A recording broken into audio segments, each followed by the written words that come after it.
Salut Toké, Chapeau et Toké en ligne, bonjour, bonsoir comme d'habitude, je sais pas quand vous regarderez la vidéo, simplement si vous allez la regarder.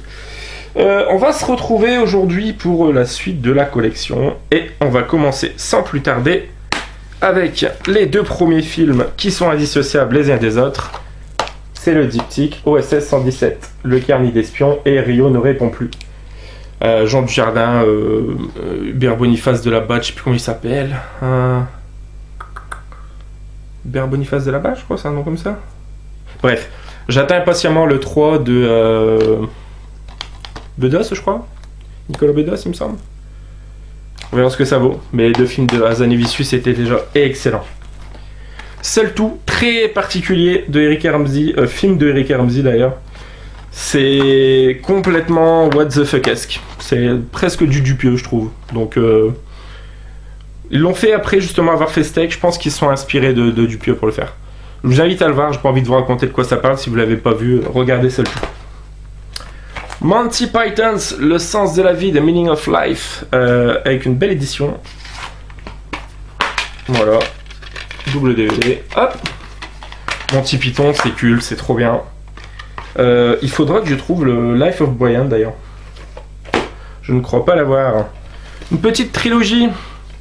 Crocodile Dundee 2 et Crocodile Dundee 3. Je crois qu'il y a Crocodile Dundee à Las Vegas ou à Los Angeles, il me semble. Donc avec bien évidemment Paul Hogan, une célèbre saga des années 90, je crois.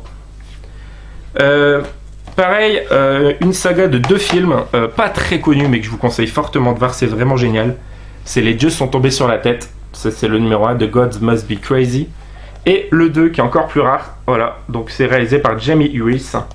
Et franchement, je vous invite à le voir, c'est vraiment un bon gros délire. C'est l'histoire d'une canette de coca qui va tomber chez une tribu Bushman. Voilà, c'est n'importe quoi. Je vous invite à aller voir ces deux films. Ensuite, on a une comédie française que j'aime énormément avec Coluche, Le Maître d'école. Gros souvenir d'enfance, des films le mardi soir, quand on n'avait pas école le mercredi. Quand le film commençait à 20h30, 20h40 au lieu de 21h05. Voilà.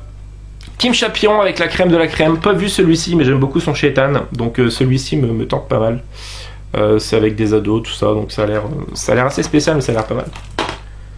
Ensuite, Tellement proche, un très bon Toledano Nakache, avec forcément Omar Sy, Joséphine Demeaux également, et Jean Benguigui. Donc voilà, c'est trois des acteurs qu'on retrouve notamment dans Nos jours heureux. Très sympa celui-ci, Tellement proche. C'est peut-être pas celui qui est le plus souvent cité quand on parle des frères, j'allais dire, des Toledano Nakache. Film de Michael Choc, film français avec Thierry Lhermitte et Véronique Jeannot, que j'ai pas vu mais que je sais qu'il est assez rare, c'est Un été d'enfer.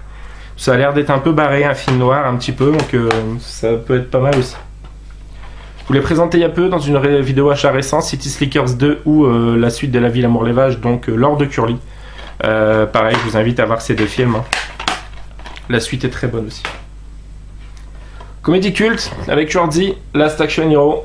Voilà, j'ai pas besoin, je pense, de m'attarder plus que ça. Hein. Last Action Hero, hyper culte. Là aussi, on est sur du culte à la française. Les trois frères. Et le moins bon, Les trois frères, le retour, mais qui se regardent. Génial. Le petit coffret, La folle soirée du Palmacho, c'est la numéro 2 je crois, il me faut la numéro 3 il me semble. Le DVD de la saison 2 des Very Bad Black, je vous ai parlé de la saison 1 il y a peu de temps. Une excellente comédie française de Philippe Muil avec Bakri, Sam Karman, Jaoui Daroussin. Pour les dialogues, franchement, regardez ce film, c'est une excellente comédie. C'est un huis clos, hein, ça se passe entre la cuisine et le salon et c'est trop bien. Cuisine et dépendance. C'est adapté, je crois, de la pièce. Voilà, c'est ça, Cuisine et dépendance. Faudrait que je la voie d'ailleurs, la pièce. Ça m'intéresserait beaucoup de la voir. Voilà. Excellente comédie française aussi d'époque. Scout toujours avec Gérard Jugnot. Voilà, c'est une de mes comédies de cette période-là préférées. Les Beaux Gosses, un petit bijou de n'importe quoi, de Riyad Satouf. C'est l'avènement, la naissance pour moi de Vincent Lacoste. Et le film est une bombe atomique. Comédie plaisir coupable que je surkiffe avec Benoît Poulvord, José Garcia, Gérard Lanvin, Le Boulet. Je l'ai vu au moins 25 fois le film là. C'est un de mes premiers DVD également et c'est trop bien Le Boulet. Une curiosité, film assez dur à trouver avec Kim Basinger, Gabriel Byrne et Brad Pitt. Cool World.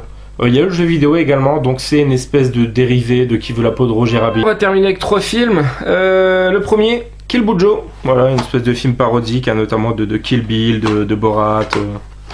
Un bon gros délire what the fuck-esque. Maman, je m'occupe des méchants, qui est le troisième volet après Maman, j'ai raté l'avion, Maman, j'ai encore raté l'avion.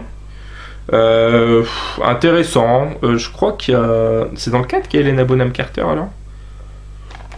C'est beaucoup moins bon, mais il est quand même regardable. Et La folle journée de Ferris Bueller de John Hughes avec Matthew Broderick. Donc voilà, film cultissime des années 80 que j'ai découvert sur le tard et que j'ai beaucoup aimé.